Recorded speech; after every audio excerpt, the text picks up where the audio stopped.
Samantala, sinibak na sa kanyang posisyon bilang direktor ng Quezon City Police District o QCPD si Police Brigadier General Melesio Buslig Jr. Ito'y matapos makaladkad ang kanyang administrasyon sa isang insidente ng marahas at warrantless search sa isang bahay. Ang mga detalye ibabalita ni Val Gonzalez.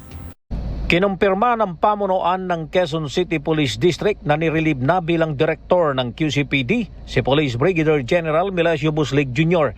Ayon kay QCPD Public Information Office Chief Police Major Jennifer Ganaban, inilabas na ang relief order na pirmado ni NCRP Original Personnel and Records Management Division Chief Police Colonel Percival Zurilla.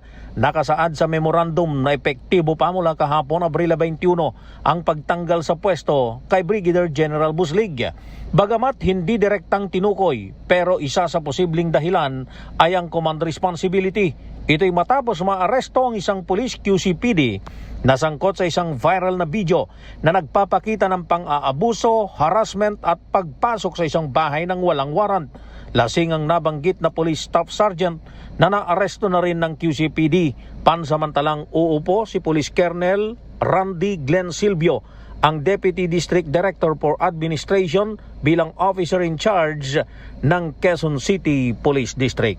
Para sa MBC TV Network News, ako si Val Gonzalez, DZRH, una sa Pilipinas, una sa Pilipino.